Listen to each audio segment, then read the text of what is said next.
नमस्कार. उद्या बुधवार, उद्या अपरा एकादशी. उपवास नाही केला तरीही चालेल, पण एकादशी व्रताच्या दिवशी ही एक गोष्ट नक्की खायची आहे. इतका पैसा येईल की सांभाळता येणार नाही, प्रगती होईल आणि लक्ष्मी कायम तुमच्या घरामध्ये नांदणार आहे. तर अशी कोणती गोष्ट उद्या आवर्जून तुम्हाला एक खायची आहे आणि काय करायचे आहे सविस्तर माहिती आपण या व्हिडिओमध्ये बघणार आहोत. त्यामुळे व्हिडिओ स्किप न करता शेवटपर्यंत बघा. माहिती आवडल्यास लाईक, शेअर, सबस्क्राईब करून बेल आयकॉनला आवर्जून प्रेस करा आणि कमेंट बॉक्समध्ये ओम नमो भगवते वासुदेवाय नमः लिहायला अजिबात विसरू नका. हिंदू धर्मात एकादशी व्रताला अनन्यसाधारण महत्त्व आहे. हे व्रत भगवान विष्णूंना समर्पित असून या दिवशी भक्तिभावाने पूजा केल्यास पापातून मुक्ती मिळते आणि जीवनामध्ये सुखसमृद्धी येते अशी भाविकांची श्रद्धा आहे. तर अपरा आणि पद्मिनी अशा 2 एकादशा मे महिन्यामध्ये येत आहेत. मात्र त्यांच्या तारखांबाबत संभ्रम अनेक जणांच्या मनात आहे. तर 13 मे रोजी उद्या ही अपरा एकादशी तिथी आहे. उदय तिथीनुसार ही तिथी साजरी केली जाणार आहे. या दिवशी विष्णू भक्तीला विशेष महत्त्वाचे स्थान आहे. तर दुसरीकडे पद्मिनी एकादशी ही 27 मे रोजी साजरी होणार आहे. याला वामन एकादशी असे देखील म्हणतात. तर दोन्ही एकादशीचे खूप महत्त्व आहे. हे अपरा एकादशीचे अनन्यसाधारण महत्त्व का आहे, तर तुमच्याकडून कळत नकळत झालेल्या पापातून मुक्ती मिळते आणि अपार सुखसमृद्धी प्राप्त होते. यासाठी ही अत्यंत महत्त्वाची तिथी मानली जाते. तर ही तिथी साधीसुधी नाही आहे. तब्बल 101 वर्षानंतर ही तिथी येत आहे. असा दुर्मिळ योग जुळून आलेला आहे. कारण ही एकादशी गणपती बाप्पांच्या प्रिय असलेल्या बुधवारी आलेली आहे. विष्णूंची कृपा आणि गणेशाचे आशीर्वाद असा सुवर्ण सुयोग जुळून आलेला आहे.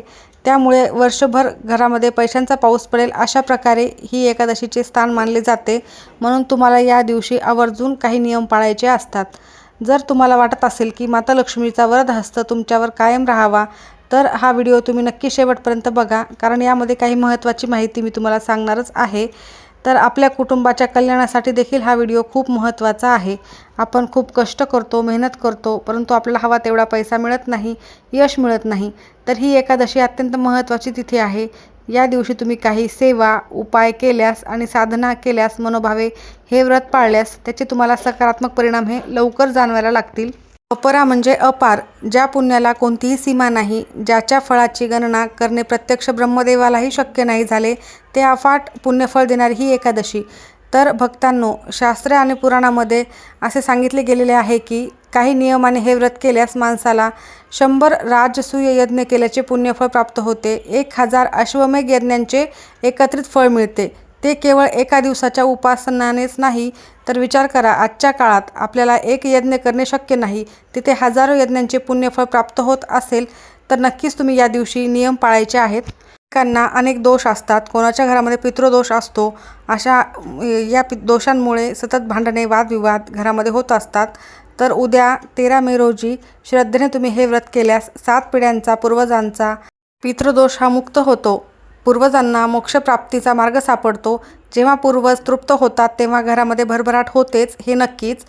तर तुम्हाला महत्त्वाचे काही नियम लक्षात ठेवायचे आहे. एकीकडे हे व्रत तुम्हाला यशाच्या शिखरावर नेऊन ठेवू शकते, तर दुसरीकडे या दिवशी कळत नकळत घडलेल्या काही चुकांमुळे तुम्हाला अनेक संकटांना सामोरे जावे लागू शकते.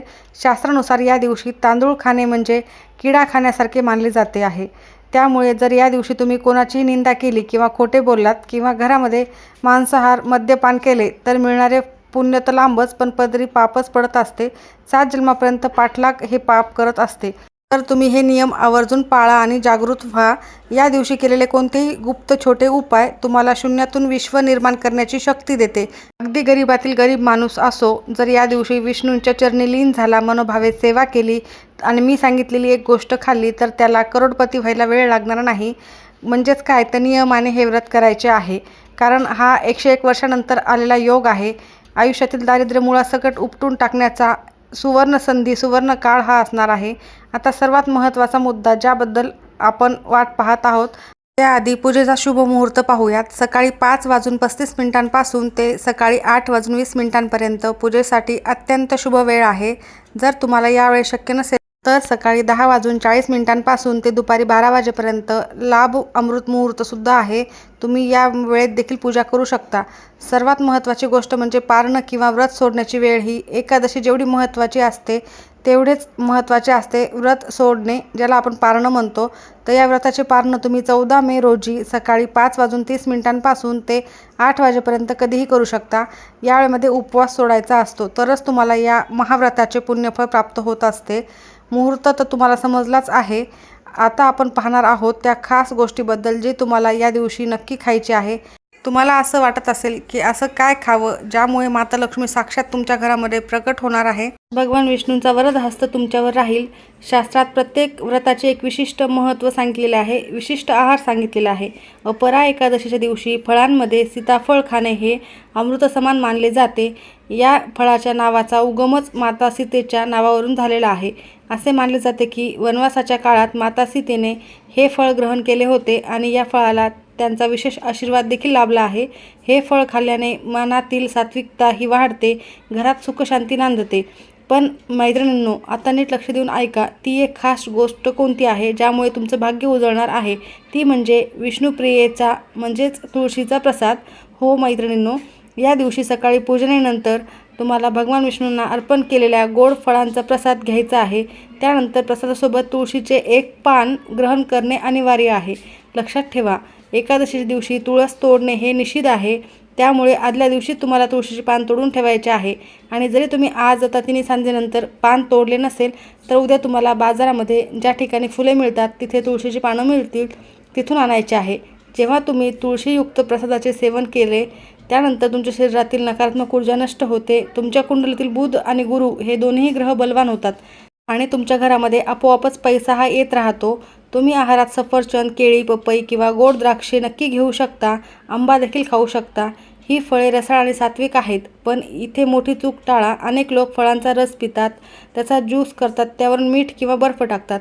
पण मैत्रिणींनो, एकादशी दिवशी साधे मीठ खाणे देखील टाळावे. त्यासोबतच बर्फाचा वापर केल्याने फळामधील नैसर्गिक तत्त्वे हे कमी होत असतात. शक्य असेल तर ताजी फळे तशीच खायची आहे. हा सात्विक आहार केवळ तुमच्या पोटाची भूक भागवणारा नाही, तर तुमच्या आत्म्याला आणि भगवान विष्णूंच्या जवळ घेऊन जाणारा आहे. लक्षात ठेवा, अन्नाचा परिणाम मनावर होतो आणि शुद्ध मनाने केलेली प्रार्थना ईश्वराजवळ लवकर पोहोचत असते. त्यामुळे या एकादशीला तुम्ही सात्विकच आहार घ्यायचा आहे आणि हा तुळशी प्रसाद नक्की ग्रहण करायचा आहे. त्यानंतर तुमचा अनुभव सकारात्मक नक्की तुमच्या आयुष्यात घडणार आहे, तो तुम्ही कमेंटमध्ये नक्की सांगा. एकादशी दिवशी जितकं महत्त्व काय करावं याला आहे, त्याहून कित्येक पटीनं महत्त्व काय करू नये याला देखील आहे. कारण या दिवशी एक छोटीशी चूक देखील तुम्हाला वर्षभराच्या मेहनतीवर आणि पुण्यावर पाणी फिरू शकते. सर्वात पहिली आणि महत्त्वाची म्हणजे या दिवशी घरामध्ये विसरूनही चुकूनही तांदूळ शिजवायचे नाही आहे आणि तांदूळ खायचे नाही आहे. या दिवशी भात बनवायचा नाही. शास्त्रात असे म्हटले गेलेले आहे की एकादशीच्या दिवशी जो व्यक्ती तांदूळ खातो तो जणू काही आळ्या किडे खातो याचे पाप करत असतो. या दिवशी तांदूळामध्ये कामवासना असते आणि नकारात्मक लहरीचा वास असतो असे मानले जाते. त्यामुळे स्वतः तर तांदूळ टाळतातच, पण घरातील लहान मुले देखील वृद्धांना देखील या दिवशी तांदूळ खाऊ देऊ नका. आणि दुसरी गोष्ट म्हणजे वांग्याची भाजी.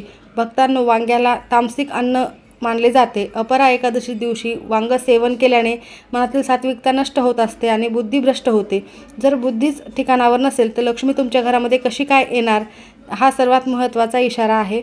म्हणून या दिवशी तुम्ही वांग देखील खायचे नाही आहे. या पवित्र दिवशी मांसाहार किंवा मद्यपान करायचे नाही आहे. असे केल्याने स्वतःहून अनेक संकटांना आमंत्रण दिल्यासारखं आहे. ज्या घरात या दिवशी अशा अभक्ष्य गोष्टी बनवल्या जातात तिथून माता लक्ष्मी कायम पाठ फिरवते. मग तुम्ही कितीही पूजा अर्चा करणारे असा, या दिवशी ही चुका टाळायच्या आहेत तर त्या घरामध्ये दारिद्र्य कायम ठाण मांडून बसेल. ज्या घरामध्ये या चुका होतील, यासोबतच आहारामध्ये आंबट पदार्थांचा वापर करणे टाळा. परंतु तुम्ही दही, लिंबू हे पदार्थ खाऊ शकता. एकादशी दिवशी पॉकेटबंद अन्नपदार्थ, डब्यातील ज्यूस, लस्सी पिणे टाळा. त्यात भेसळ असण्याची शक्यता असते. तुमचे व्रत खंडित होऊ शकते. हा नियम फार महत्त्वाचा आहे. फक्त जिभेवरच नाही तर आपल्या विचारांवरही ताबा ठेवायचा आहे. कोणाबद्दल वाईट बोलू नका, कोणाचा अपमान करू नका. लक्षात ठेवा, अन्नाचं शुद्धीकरण हे मनाच्या शुद्धीकरणाचं पहिलं पाऊल आहे. जर तुम्ही या नियमाचे काटेकोरपणे पालन केले तरच भगवान विष्णू आणि माता लक्ष्मी तुमच्यावर प्रसन्न होतील. तुमच्या संपूर्ण कुटुंबाला त्यांचे आशीर्वाद प्राप्त होतील. तर तुम्हाला एक छोटासा गुपित उपाय देखील मी आता सांगत आहे. जो उपाय आपल्या मेहनतीला आणि आपल्या नशिबाचे टाळे उघडणारा आहे, मेहनतीला यश मिळवून देणारा आहे. तर तुम्हाला काय करायचं आहे, एकादशीच्या दिवशी संध्याकाळी किंवा शुभ मुहूर्तावर आपल्या अंगणातील तुळशीला एक दिवा लावायचा आहे आणि तुळशीला सर्वात आधी एक लाल रंगाची सुंदर चुनरी अर्पण करायची आहे. लाल रंग हा सौभाग्याचे प्रतीक आहे, ऊर्जेचे प्रतीक आहे. जेव्हा तुम्ही तुळशी मातेला अशा प्रकारे एक लाल रंगाचे वस्त्र अर्पण करता, तेव्हा माता लक्ष्मी तुमच्यावर प्रसन्न होते. घरामध्ये सन्मानाने आमंत्रित तुम्ही माता लक्ष्मीला करत असतात. त्यानंतर एक कोरा लाल रंगाचा कपडा घ्या, त्यावर 1 रुपयाचे नाणे ठेवा किंवा 5 रुपयाचे, 2 रुपयाचे ठेवू शकता. त्या नाण्यावर थोडेसे हळद कुंकू अक्षता व्हायच्या आहेत आणि हे नाणे लाल कपड्यामध्ये गुंडाळून त्याची एक छोटीशी गाठ तयार करायची आहे आणि ही पोटली तुम्हाला तुळशीच्या कुंडीत तिच्या मातीत हलकीशी दाबून ठेवायची आहे, म्हणजेच तुळशीच्या मुळापाशी अर्पण करायचे आहे. हे नाणे केवळ पैसाच नाही तर ते तुमच्या समृद्धीचे बीज असणार आहे. असे केल्याने घरामध्ये धन येण्याचे सर्व मार्ग मोकळे होतील. या दिवशी तुळशी मातेला थोडेसे कच्चे दूध अर्पण करा. लक्षात ठेवा, दूध गाईचे असेल तर चांगलेच. तुळशीला दूध अर्पण केल्याने भगवान विष्णूंना अत्यंत प्रिय असलेली तुळस ही असल्यामुळे भगवान विष्णू प्रसन्न होतात, कारण तुळस ही लक्ष्मी स्वरूपच आहे. त्यासोबतच जेव्हा विष्णू आणि लक्ष्मी जोडीने प्रसन्न होतात आणि तुमच्या घरामध्ये कधीही पैशाची कमतरताही पडणार नाही. त्यामुळे तुम्ही हे साधे सोपे आणि छोटे उपाय नक्की करा. नक्कीच ते प्रभावी ठरतील. तुमचे जे पैशासंबंधित काहीही कामे असो ते मार्गी लागतील. कष्टाला आणि मेहनतीला यश मिळेल विशेषतः. त्यामुळे तुम्ही हे उपाय आवर्जून करा. साक्षात भगवान विष्णूचे, माता लक्ष्मीचे आशीर्वाद मिळतील. माहिती आवडली असेल तर नक्की लाईक करा. सर्वांचे खूप खूप धन्यवाद.